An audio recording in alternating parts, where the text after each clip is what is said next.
मैं हर महीना 1000 रुपया मैं अपनी बहनों के खाते में डालूंगा, हर महीना 1000 रुपया।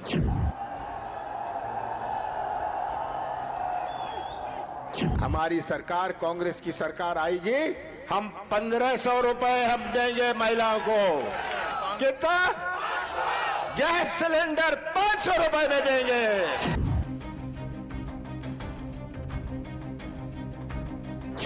जवाब नहीं, 14 लाख महिलाओं के खातों में पहला पहुंच गया एक साल। आजकल हमारे देश में मुफ्त की रेवड़ी बांटकर वोट बटोरने का कल्चर लाने की भरसक कोशिश हो रही है। ये रेवड़ी कल्चर देश के विकास के लिए बहुत घातक है।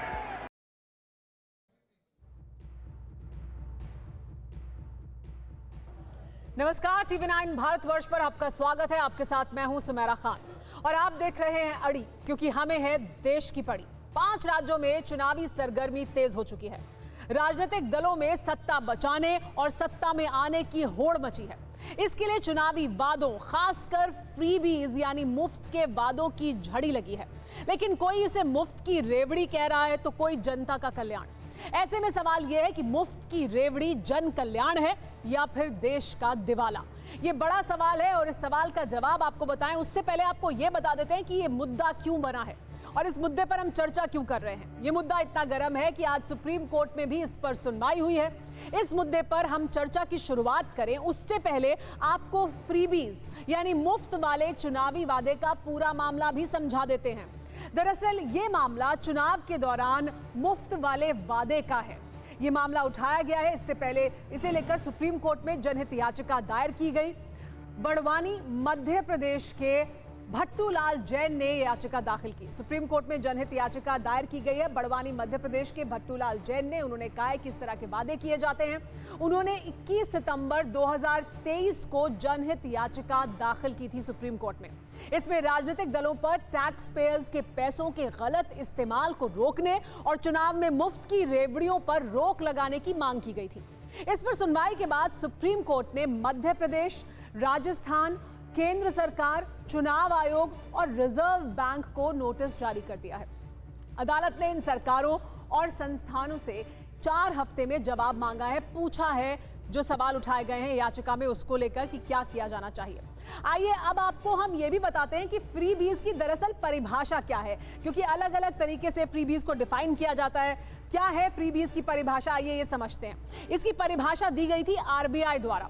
आरबीआई ने जून 2022 में इसको परिभाषित करते हुए कहा कि लोक जन कल्याण के लिए अगर कोई मुफ्त योजनाएं हैं जैसे खाना, शिक्षा, आवास और स्वास्थ्य जैसी योजनाएं, तो वो योजनाएं फ्रीबीज तो हैं, लेकिन लंबे समय के बाद मानवता के विकास को आगे बढ़ाते हुए देश के लिए ये फायदेमंद साबित होंगी। यानी फ्रीबीज अभी हैं, लेकिन जन कल्याण के लिए इनका इस्तेमाल होगा, देश के विकास के लिए इनका इस्तेमाल होगा।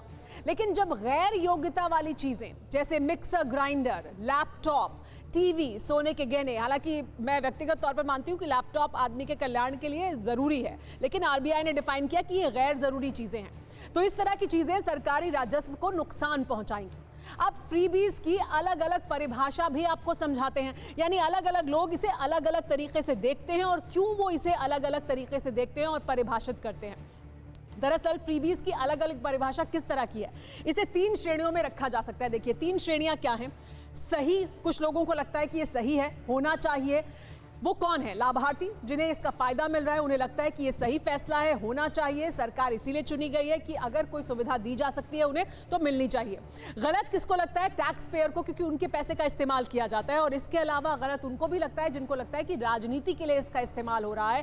लाभार्थियों को भले ये सही लगे, लेकिन राजनीति के लिए इसका इस्तेमाल होने पर एक दूसरे पर इसका आरोप लगाया जाता है। साथ ही आपको ये भी बता दें कि फ्रीबीज ऐसा नहीं है कि अभी इनकी शुरुआत हुई है और देश के किसी एक हिस्से में इनका प्रभुत्व ज्यादा है। पूरे देश में, चाहे वो दक्षिण भारत हो या उत्तर भारत हो, हर तरफ इसको आप देख सकते हैं। जैसे कुमारस्वामी कामराज ने इसकी शुरुआत की और क्षेत्रीय पार्टियों ने इसे इसके बाद आगे बढ़ाया। दक्षिण भारत में जयललिता से लेकर तमाम ऐसे नेता रहे जिन्होंने हर चुनाव में फ्रीबीज को हथियार बना दिया और ये दक्षिण से चलकर उत्तर भारत तक भी आ गया, जिसमें आम आदमी पार्टी ने तो फ्रीबीज को अपनी यूएसपी ही बना दी है और यह सिलसिला हर राजनीतिक दल ने अब इस्तेमाल किया है और सब ने अपने अपने मुफ्त वादे करने भी शुरू कर दिए हैं। चुनाव से ठीक पहले एक बार फिर हम देख रहे हैं कि इसी तरह के वादे बड़े जोर शोर से किए जा रहे हैं उन राज्यों में जहां चुनाव होने वाला है। अब आइए आपको फ्रीबीज का इतिहास भी बता देते हैं कि दरअसल इसकी शुरुआत कहां से हुई थी। तो देखिए, इतिहास ये है कि 1954 से 1963 के बीच कुमारस्वामी कामराज ने इसकी शुरुआत की। मुफ्त शिक्षा और मुफ्त भोजन का प्लान बनाया उन्होंने, यानी 1954 से 1963 के बीच मद्रास में इसकी शुरुआत की गई। इसके बाद ये आगे बढ़ा। तमिलनाडु में 1967 में 4.5 किलो मुफ्त चावल हर किसी को देने का वादा किया सीएन अन्नादुरई ने। दक्षिण भारत में इसकी शुरुआत हुई और दक्षिण भारत में इसको हर पार्टी ने फिर आगे बढ़ाया। इसके बाद रंगीन टीवी की पेशकश कर दी गई। तमिलनाडु में 2006 में AIADMK ने इसकी पेशकश की, रंगीन टीवी उन्होंने वोटरों को दिया। और फिर तमिलनाडु में ही 2006 में डीएमके ने वादा किया कि रंगीन टीवी ही नहीं, अब हम आपको केबल कनेक्शन भी देंगे टीवी के साथ साथ। फिर दिल्ली में 2015 में आम आदमी पार्टी की सरकार आई तो उन्होंने मुफ्त पानी और बिजली का वादा कर सत्ता में पहुंचे और उसके बाद से अभी तक वो ये वादे पूरे कर रहे हैं। इसके साथ ही उन्होंने पंजाब में जब चुनाव लड़ा वहां पर भी इसका वादा किया। ये कुछ हमने उदाहरण आपको दिए, लेकिन इसके अलावा और तमाम दल हैं जो इस तरह के वादे करते रहे हैं और वादों के साथ साथ वो अपने वादों में आगे भी बढ़ते रहे हैं। हमारे साथ मेहमान जुड़ गए, उनसे इसी पर बात करते हैं कि फ्रीबीज क्या हैं।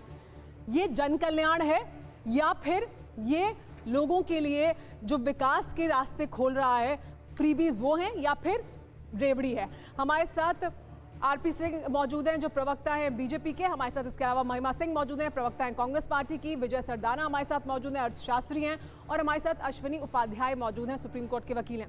अश्विनी जी, सबसे बड़ा सवाल तो ये है कि जो देता है ये फ्रीबीज वो कहते हैं कि ये जन कल्याण है, दूसरे दलों को लगता है कि ये राजनीति है।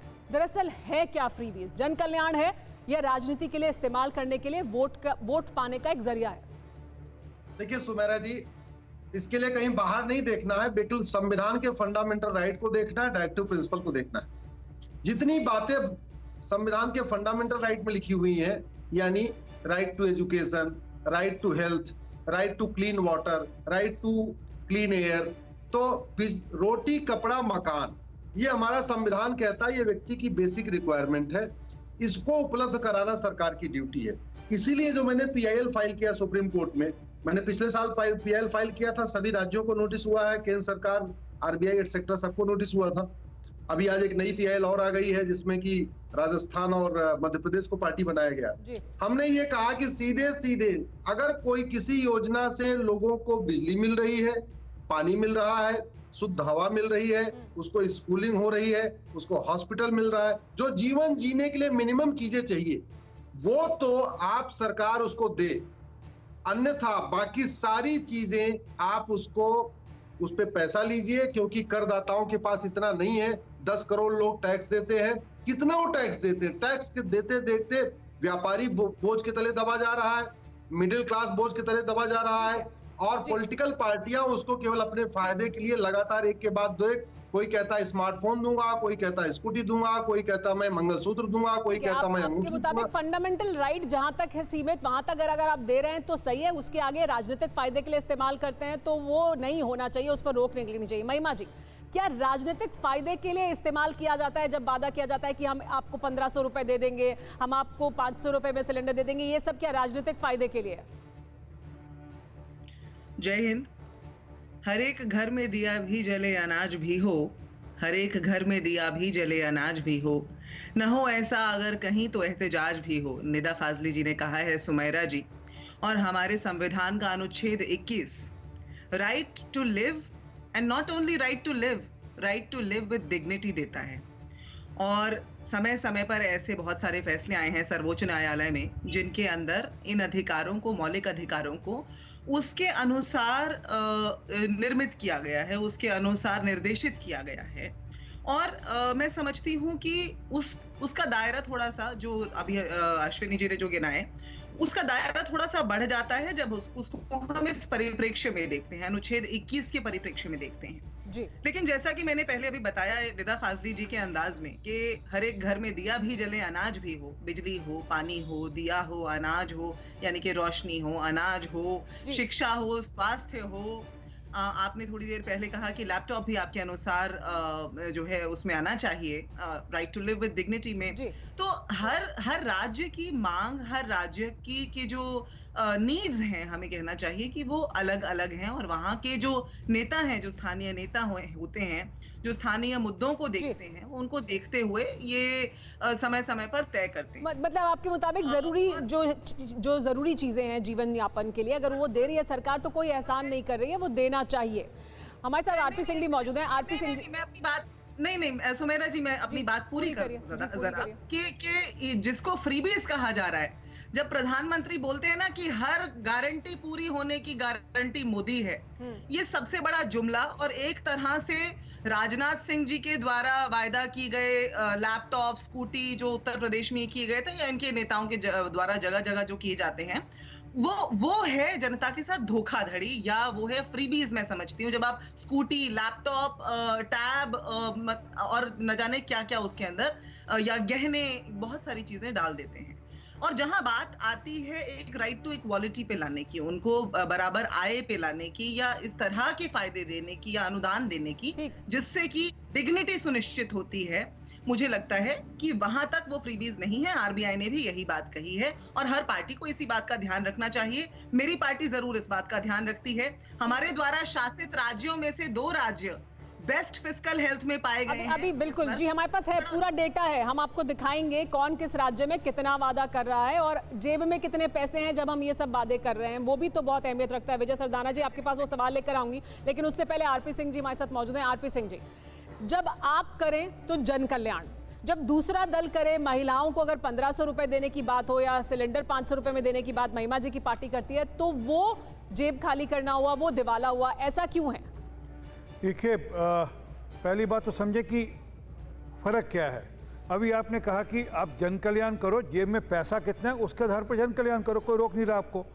कर्नाटका के अंदर 40,000 करोड़ रुपये की इन्होंने फिर भी अनाउंस करने की कोशिश करी, अभी कुछ हो पाई, कुछ नहीं हो पाई, परंतु उसके चलते हो कह रहा है। आज कर्नाटका के अंदर इनके खुद के विधायक, खुद के सांसद, खुद के मंत्री कह रहे हैं, सरकार के मंत्री, कि हमारा डेवलपमेंट का काम सारा रुक गया, हम डेवलपमेंट का काम कैसे करें। उनको कहा जाए नहीं अभी रुक जाओ, 2024 के इलेक्शन के बाद फिर देखेंगे, अभी तो चलने दो। ये ठीक नहीं है। राहुल गांधी जी राजस्थान में जाते हैं, कहते हैं मैं 10 दिन के अंदर सबका कर्जा माफ़ कर दूंगा किसानों का। किसानों की ज़मीनें कुड़क हो जाती हैं, किसान उस बुलेखे में आ जाते हैं, बुलावे में आ जाते हैं। जब वो जाते हैं कि हमारी ज़मीन कुड़क हो गई तो उन पर लाठियाँ भांजी जाती हैं। तो हमारा कहना है कि आप करिए, जन कल्याण के काम करिए, जो अभी कहा अश्विनी जी ने, उस मुद्दे के हिसाब से चलिए। आप चिंता करिए किस प्रकार एजुकेशन की चिंता करें, एजुकेशन सबको अच्छी मिले और जहाँ जिसके पास ज़रूरत है उसको फ्री मिले। हेल्थ की चिंता करें, जिसमें प्रधानमंत्री जी चिंता कर रहे हैं, 5 लाख तक का आयुष्मान भारत का कार्ड बना दिए ताकि गरीब से गरीब आदमी अपना इलाज अच्छे हॉस्पिटल में करा सके। पानी की चिंता प्रधानमंत्री करें कि हर घर तक जल जाए, हर घर तक नल जाए और हर घर तक टैप वाटर जाए, इसकी चिंता हो रही है। और आज देश में करोड़ों लोगों तक वह पानी की सुविधा जारी है। सिर पे जिन लोगों के छत नहीं है, गरीब आदमी ये छत नहीं अफोर्ड कर सकता, बेयर मिनिमम पे उसके सिर पे छत जाए, ये मूल चीज़ें जो करने वाली हैं। हाँ, जब आप गहने देते हैं, जब आप गहने देते हैं, आप उनका स्कूटी के बाद जो बच्चा पढ़ाई में आगे चलना चाहता है और जो पढ़ाई में अच्छा कर रहा है, उसके पास वो सुविधा हो कि वो अगले पढ़ाई के अगले स्टेप में कॉलेज में जा सके, उसकी चिंता करना सरकार का काम है। परंतु वादे वो करो जिसके लिए जेब में आपके पास पैसे हों। लेकिन आरबीआई तो मानते हैं कि लैपटॉप भी फ्रीबीज है, तो स्कूटी तो फ्री भी हुआ। हाँ, मैं तो कह रहा हूँ, अगर बच्चा, एक मिनट महिमा, बहन आपको टोका नहीं बीच में, अच्छी बात नहीं। अगर बच्चा पढ़ाई में अव्वल आता है, अपनी क्लास में अव्वल आता है, तो वो आगे पढ़ना चाहता है, उसको जो सुविधा चाहिए सरकार उसको प्रोवाइड कराए। और ताकि ऐसी बात है, आपका ये तर्क है, इस पे आइए बता भी देते हैं, हम ग्राफिक भी दिखा देते हैं, बताते हैं कि आपको, अगर आप गांव में रहते हैं तो आपको क्या क्या मुफ्त योजनाएं मिलती हैं, अगर आप शहर में रहते हैं तो क्या क्या आपको मुफ्त योजनाएं मिलती हैं। आइए वो दिखाते हैं। अगर आप गाँव में रहते हैं तो कितनी योजनाओं के दायरे में आप आ जाते हैं और क्या क्या आपको फ्री देने का वादा किया जाता है। तो देखिए, ये है गाँव का BPL परिवार अगर है, अगर आप बिलो पॉवर्टी लाइन है तो आपको ये तमाम योजनाएं जो मिलती हैं। देखिए, सबसे पहले जन्म अगर आपका होता है तो जन्म आपका फ्री है, मेडिकल टीम घर आकर सारा काम करती है, जरूरत पड़ने पर अस्पताल ले जाती है, मुफ्त में अनाज दिया जाता है, साथ ही शौचालय फ्री है, बिजली नल में पानी फ्री है, सिलेंडर कनेक्शन दिया जाता है, इलाज आपका फ्री है, आयुष्मान भारत कार्ड के तहत फसल बीमा है, किसान सम्मान निधि के तहत 6,000 रुपए हर वक्त आपको मिल रहे हैं, स्कूल में यानी जो शिक्षा है वो बच्चों के लिए फ्री है, अनाज आपको दिया जा रहा है यानी राशन दिया जा रहा है जो सरकार ने शुरू किया था और अभी तक जारी है। इसके बाद अगर आप काम करना चाहते हैं तो फिर आपके पास काम की गारंटी भी है, यानी ये सब मुफ्त अगर आपको मिल रहा है, उसके बाद भी अगर आप काम करने की इच्छा रखते हैं तो काम करने की गारंटी भी है। ये सब कुछ मुफ्त में होता है। हालांकि योजना राज्य के हिसाब से बदल सकती है, हम ये नहीं कह रहे हैं, ये वादे हैं, ये दावे हैं कि ये तमाम योजनाएं हैं, ये मिलती हैं। इन योजनाओं की घोषणा भी, और ऐसा नहीं है कि किसी को नहीं मिलती हैं, बहुत सारे लोगों को मिलती भी हैं, लेकिन सबको मिलती हैं या नहीं ये हम नहीं कह सकते, लेकिन ये तमाम हैं जो वादे किए गए हैं। अब आपको शहर में मिलने वाली मुफ्त योजनाओं के बारे में भी बता देते हैं कि क्या क्या शहर में मिलता है अगर आप एक बीपीएल परिवार में और शहर में रहते हैं। शहर में आपका घर आपको मिलता है, बिजली आपको मिलती है, पानी आपको मिलता है, इसके अलावा पढ़ाई मुफ्त शहर में भी है आपके लिए अगर आप बिलो पॉवर्टी लाइन है, इलाज की सुविधा है, बस यात्रा महिलाओं के लिए फ्री है, बेरोजगारों को रोजगार देने की गारंटी है, अनाज यानी राशन मिल रहा है अभी, और बेरोजगारी वजीफा जैसी सुविधाएं भी मुफ्त में मिल रही हैं। हर राज्य में अलग अलग हैं। एक बार फिर से मैं डिस्क्लेमर दे दूं, ऐसा नहीं है कि हर जगह ऐसा ही है, लेकिन शहर और गांव में मिलने वाली मुफ्त सुविधाओं तक ही ये सब सीमित नहीं है।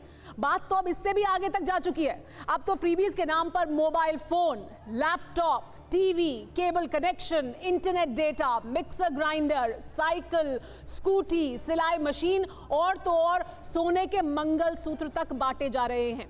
सियासी वादों में इसके अलावा यात्रा कराना शामिल है ताकि ज्यादा से ज्यादा वोट पाए जा सकें। हमारे साथ विजय सरदारा जी मौजूद हैं। विजय सरदारा जी, एक बड़ा सवाल यह है कि आप करें, जन कल्याण भी करें, अगर आप वादे कर सकते हैं तो आप वादे भी करें, लेकिन जेब में पैसे हैं इतने जो ये वादे किए जाते हैं और उसके बाद इनको पूरा करने की कोशिश की जाती है। देश में तमाम ऐसे राज्य हैं जो घाटे में हैं, उनके बजट घाटे में हैं, उसके बावजूद ये वादे किए जाते हैं। तो क्या फ्रीबीज ही हैं ये सब कुछ? देखिए, जो सुप्रीम कोर्ट ने आज नोटिस इश्यू किया है सारी ऑर्गेनाइजेशंस को, पिछली बार जब पीआईएल फाइल हुई थी, अश्विनी जी ने फाइल की थी, उसमें मेरा भी पीआईएल इंटरवेंशन एप्लीकेशन है जिसपे इलेक्शन कमीशन ने कार्रवाई की थी। और दो चीजें जो आपने उठाई वो महत्वपूर्ण है। अभी पहले पॉलिटिकल रिप्रेजेंटेटिव ने कहा कि भाई फ्रीबीज तो जरूरी है। अब परिभाषा क्या है? अभी तक तो सबसे बड़ा जो बहस का मुद्दा सुप्रीम कोर्ट में चल रहा है, क्योंकि जो कांग्रेस या पॉलिटिकल पार्टी के पोषित वकील हैं वो हमेशा ये कहते हैं कि साहब कोर्ट को इसमें नहीं आना चाहिए। बड़े बड़े वकील यही कहते हैं कोर्ट को नहीं आना चाहिए, पॉलिटिकल पार्टीज के भरोसे छोड़ दीजिए। अब समस्या ये है कि इस देश में बोझ पड़ता है पूरा टैक्स पेयर पे। अब फ्रीबीज या किसको आप फ्रीबीज कहेंगे उसकी परिभाषा मैंने अपनी एप्लीकेशन में लिखी, आपके सामने मैं बोल देता हूं। जो आपके फंडामेंटल राइट्स हैं, जैसे right to education, right to health, वो अगर आप देते हैं आप उसको एंटाइटलमेंट मांग सकते हैं, लेकिन वो भी टारगेटेड होना चाहिए।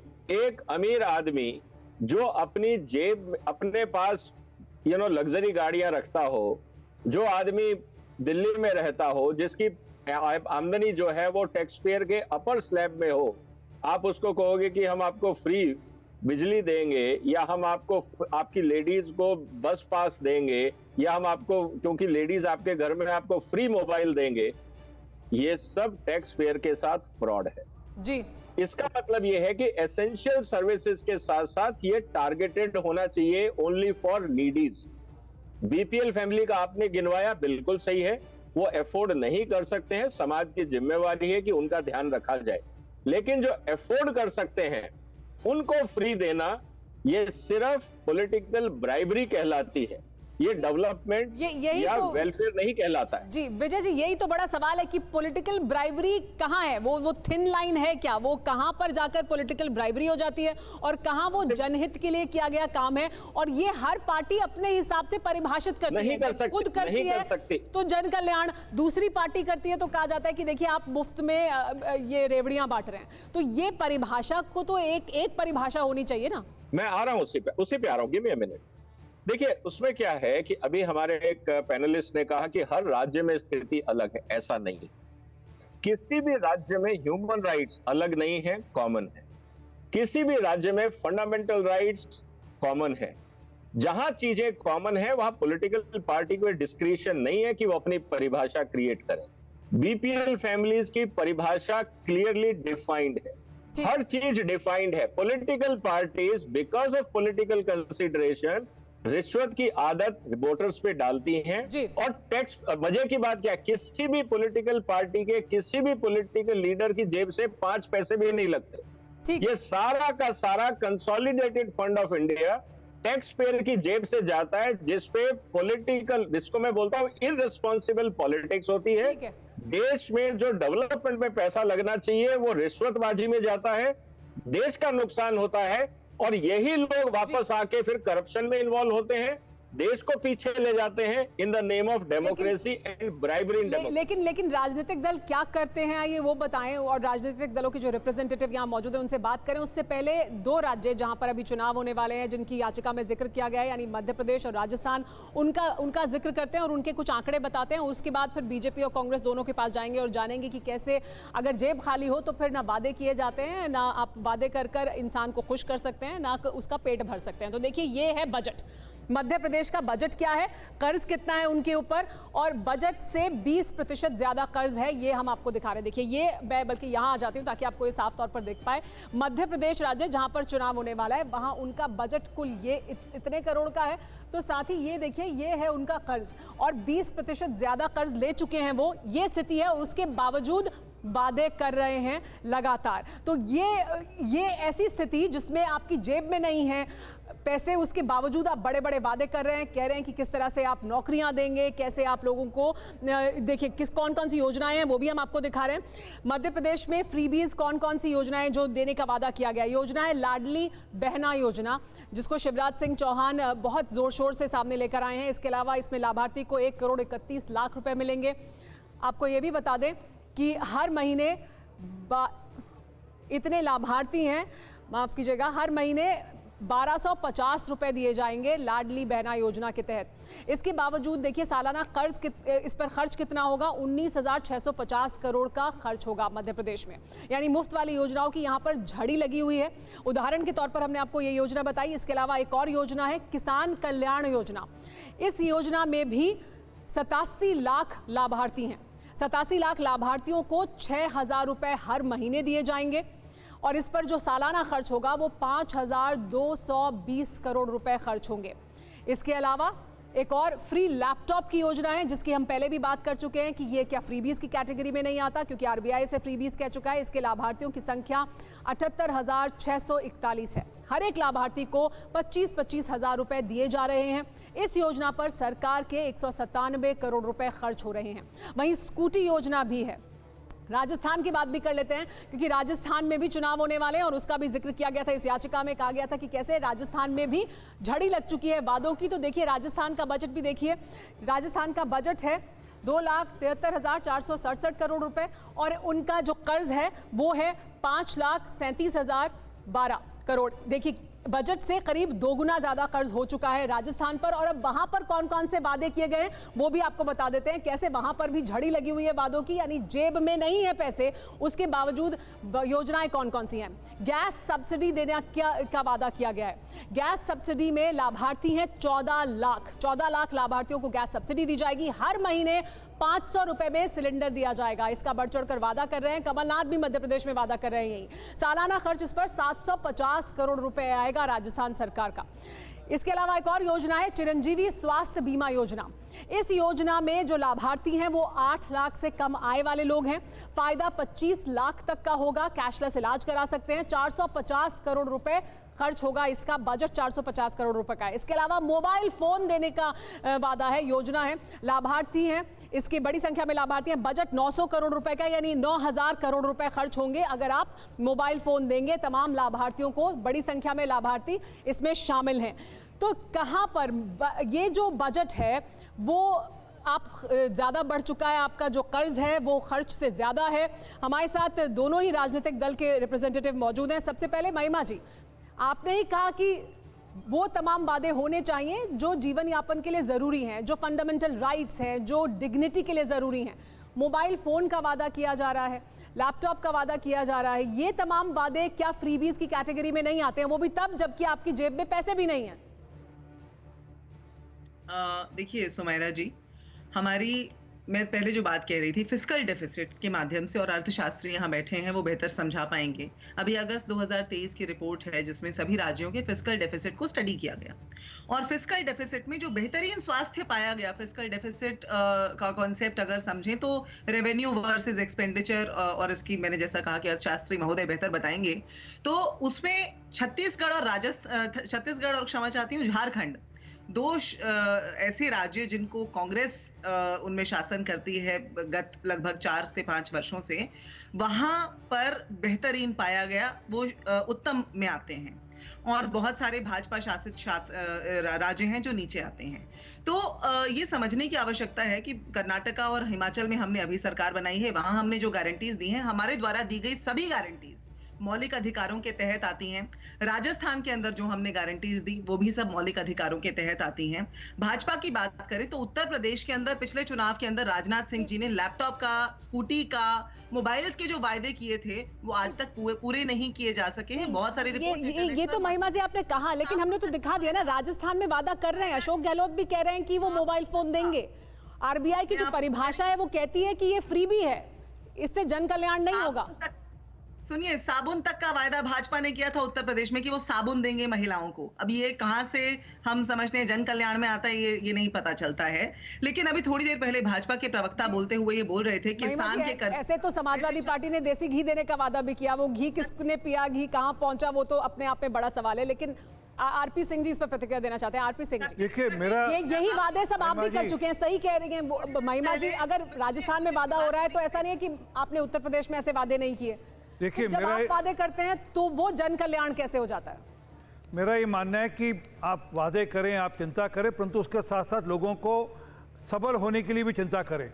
उनके स्वरोजगार, वह सेल्फ एम्प्लॉय कैसे हो सकें, इसकी चिंता करें। उसके लिए प्रधानमंत्री मोदी जी ने मुद्रा योजना शुरू करी, बिना कोलेटरल के लोन देना, ताकि लोग अपना रोजगार। अच्छी बात नहीं यार, ये देखो ये कहां से आदत पड़ गई, ये आम आदमी पार्टी के साथ रहकर आपको गंदी आदतें पड़ गई हैं। ठीक है आरपी जी, वो कह रही है उत्तर देने दीजिएगा, उत्तर देने का मौका मिलेगा महिमा जी आपको। आप बोलिए आरपी जी, बोलिए। तो क्या है कि मुद्रा योजना लोन प्रधानमंत्री जी ने शुरू किया, जिसका लाभ आज देश में करोड़ों लोगों को मिला। अब प्रधानमंत्री जी ने स्वनिधि के अंतर्गत जो लोग रेडी पटरी खोमचा लगाते हैं उनको 10,000 रुपया बिना कोलेटरल के दिया, ताकि वह सबल हो सकें, उनके रोजगार के साधन बढ़ सके, उनके व्यय का साधन बढ़ सके, ताकि वह अपना खर्चा खुद उठा सके, अपना भार खुद उठा सके। अभी विश्वकर्मा स्कीम के अंदर जो दिया उसके अंतर्गत फिर ये होने वाला है कि बिना, यही तो मेरा सवाल था। सर मेरा भी सुन लीजिए, आप बोलते रहिए, आप बताइएगा, पूरी सारी योजनाएं बता दीजिएगा। हमने भी बता दी हैं तमाम योजनाएं। बड़ा सवाल तो ये है कि ये सब आपने किया है, राशन भी दे रहे हैं लगातार, अभी तक हो रहा है, वो राशन चल रहा है, आगे भी दिया जाने का वादा है। ये विश्वकर्मा योजना है, किसान सम्मान निधि योजना है, तमाम योजनाएं हैं, आप फायदा पहुंचा रहे हैं। और ऐसा नहीं है कि सरकारों का दिवाला निकल गया, लेकिन अगर आप ऐसा कर रहे हैं तो आम आदमी पार्टी भी कर रही है, वो भी मुफ्त पानी और बिजली दे रही है, उनका भी दिवाला नहीं निकला है। लोगों ने अगर सरकार को चुना है तो ये सुविधाएं पाने के लिए ही तो चुना है, तो फिर फ्रीबीज का इल्जाम क्यों लगाते हैं? जी धन्यवाद। मैंने 3 योजनाओं की बात की, वो मुफ्त की कहाँ बात है? वो तो लोगों को सबल करने के लिए, मजबूत करने के लिए कि वह खुद सबल होकर अपना जीवन वह अच्छा कर सके, उनको मुफ्त वाला काम नहीं हो रहा है इसमें। जब मैं मुद्रा योजना की बात करूं तो लोन दिया जाता है, मुफ्त नहीं है, वापस देना होता है उनको, पर उसमें कोलेटरल नहीं है, उसमें ब्याज भी कम है। इसी प्रकार जब मैं स्वनिधि की बात करता हूं, वो 10,000 रुपया एक रेडी खोमचा पटरी वालों को दिया जाता है, ताकि वह सबल हो सके, स्वरोजगार अपना रोजगार ठीक कर सके, इसलिए दिया। और करोड़ों लोगों को दिया और उसका लाभ मिल रहा है। आज नीचे के स्तर पर लोग अपने आप को ठीक कर पा रहे हैं। वह सरकार की योजनाओं का लाभ लें अलग बात है, परंतु कल तक आने वाले दिनों में वह खुद भी मजबूती से अपना खुद के साधन खड़े कर सकें, इसके लिए जरूरी है। और ये जो अभी विश्वकर्मा स्कीम है जिसके अंदर कई सारे अरे मैंने टोका, आप देखिए अच्छी बात, दूसरी बार आपने टोक दिया। आप दो चीजों को घालमेल कर रही हैं। वो मैं कह रहा हूँ ये योजनाएं मुफ्त वाली योजनाएं नहीं है।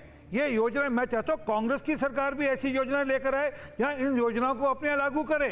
ठीक है सर, आपकी बात समझी दर्शकों ने। आप यही कहना चाह रहे हैं ना कि आप जन कल्याण के लिए कर रहे हैं, उनके विकास के लिए कर रहे हैं। जो कुछ आप कर रहे हैं वो जन कल्याण और विकास के लिए है और उनको आगे बढ़ाने के लिए, समाज में लोगों को आगे बढ़ाने के लिए। महिमा जी से मैंने वादा किया था, इसलिए संक्षेप में महिमा जी प्रतिक्रिया दीजिएगा क्योंकि उसके बाद हमें ग्राफिक्स देना है, फिर मैं अश्विनी जी के पास जाऊंगी। तो संक्षेप में बिल्कुल संक्षेप में दूंगी। देखिए, मैंने जो फिस्कल डेफिसिट की बात कही इसीलिए कही, इन्होंने कहा किसानों का कर्ज माफ करने का हम वायदा करते हैं। छत्तीसगढ़ सेकंड नंबर पे है बेस्ट फिस्कल हेल्थ में, और वहां मुझे राजस्थान का बता दीजिए, राजस्थान में कितने लोगों किसानों के कर्जे माफ किए जो वादा करके रहे थे राहुल गांधी के 10 दिन के अंदर हम कर्जा माफ कर देंगे। आप तो चुनावी वादे कर आते हैं फिर मुकर जाते हैं।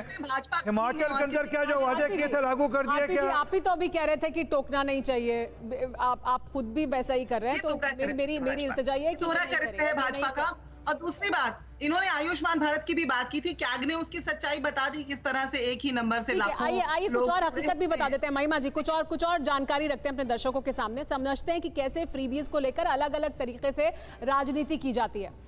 अब जब एनडीए सरकार किसानों को 6,000 रुपए सालाना किसान सम्मान निधि दे तो ये कल्याणकारी है, लेकिन जब राजस्थान में कांग्रेस महिलाओं को 1,500 रुपए देने का वादा करे तो ये देश का दिवाला है। अलग अलग परिभाषा है। फ्रीबीज की राजनीति कैसे होती है? 5 लाख तक का इलाज जन कल्याण है, लेकिन 25 लाख तक का इलाज फ्रीबीज है, इससे दिवाला निकल जाएगा।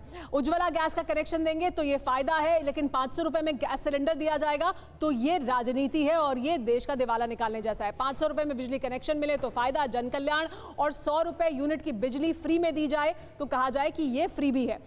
यानी एनडीए का फ्री जन कल्याण है और इंडिया का फ्री देश का दिवाला है। ये बड़ा सवाल है और ये जो हम आपको दिखा रहे हैं ये सुविधा वर्सेस लालच की बात हो रही है। यानी बार बार यही बात की जाती है, ये सुविधा है या ये लालच है, ये जन कल्याण है या ये रिश्वत है। क्यों यही दोनों तरह से परिभाषा क्योंकि दी जाती है। ये अधिकार है, यानी किसी भी देश में लोग अगर सरकार को चुनते हैं तो अधिकार है, या फिर उनको ये लालच दिया जा रहा है। देश हित है या वोट हित है, ये बड़ा सवाल है और इसका जवाब क्या अब सुप्रीम कोर्ट से मिलने वाला है। वित्तीय सफलता इसमें मिलेगी या ये सस्ता कर आप लोगों को दे रहे हैं? अनुशासन इससे होगा या ये लोकप्रियता हासिल करने के लिए किया जा रहा है? ये बड़े सवाल हैं। अश्विनी जी, सुप्रीम कोर्ट ने नोटिस जारी कर दिया है, राज्य सरकारों को भी किया है, केंद्र सरकार को भी कहा है, आरबीआई को भी कहा है, अब इसमें आगे क्या होगा? देखिए, हमने सुप्रीम कोर्ट से यही कहा है कि आप एक एक्सपर्ट कमेटी बना दीजिए और एक्सपर्ट कमेटी बनाने के साथ साथ एक गाइडलाइन बना दीजिए। जिसके जेब में 1 रुपए नहीं है, अगर वो 5 रुपए का वादा कर रहा है तो अल्टीमेटली वो टैक्स पेयर के पास जाएगा। और दूसरा, जो संविधान की गारंटी राइट टू जस्टिस, 1 साल के अंदर न्याय मिलना चाहिए, उसकी चर्चा कोई करता ही नहीं है। 25 साल, 30 साल, 40 साल, 50 साल मुकदमे चलते हैं। जस्टिस विद इन ईयर हो, 1 घंटे के अंदर एफआईआर हो, 1 महीने के अंदर पुलिस पूरी जांच पूरी करे, साल भर के अंदर मुकदमे का फैसला हो, उसकी कोई चिंता ही नहीं है। सरकारी हॉस्पिटल बदहाल है, उसकी कोई चिंता नहीं है। सरकारी स्कूल बदहाल है, वहां कोई अपने बच्चे को पढ़ाना नहीं चाहता, उसकी कोई चिंता नहीं है। तो जो एग्जिस्टिंग सिस्टम है, एयर पोल्यूशन के कारण लोगों को कैंसर हो रहा है, गंदे पानी के कारण लोगों को दुनिया भर की बीमारी हो रही है, कैंसर तक जैसी बीमारियां हो रही है। तो शुद्ध हवा दे नहीं पा रहे, शुद्ध पानी दे नहीं पा रहे, अच्छा ये तो हकीकत है। फिर इसमें तो बहुत सवाल उठते हैं। ये सवाल भी उठता है कि हम इन मुद्दों को ध्यान में रखकर क्या वोट करते हैं, क्या ये मुद्दे जनता के बीच में अहमियत रखते हैं? बार बार चर्चा होती है। बड़ा सवाल यह है कि सुप्रीम कोर्ट में अब जब नोटिस दिया गया है तो होगा क्या आगे? देखिए, अब सुप्रीम कोर्ट कुल मिलाकर भी जवाब का इंतजार करेगा, लेकिन हमारी तरफ से यही मांग है कंप्लीट इसको बैन कर दिया जाए। और जब तक कोई इस पे कानून नहीं आता पार्लियामेंट में, जब तक पार्लियामेंट में इस पे कोई चर्चा नहीं होती, तब तक सुप्रीम कोर्ट एक गाइडलाइन इशू कर दे। इलेक्शन कमीशन ने एक ऑलरेडी सारी पॉलिटिकल पार्टियों को एक गाइडलाइन दिया है कि आप बताइए, उसमें फॉर्म भरिए, उसमें आपके पास कितना पैसा है, आप जो वादा कर रहे हैं वो पैसा कहां से आएगा। लेकिन चूंकि इलेक्शन कमीशन कोई सुनता नहीं है, इलेक्शन कमीशन के पास कोई डंडा मारने का पावर भी नहीं है, हम इसलिए सुप्रीम कोर्ट से यही मांग करने वाले हैं। इस तरीके का जो डिफाइन कर दें, गाइडलाइंस बना दें, साफ साफ बता दें। लेकिन क्या ये ऐसा हो सकता है?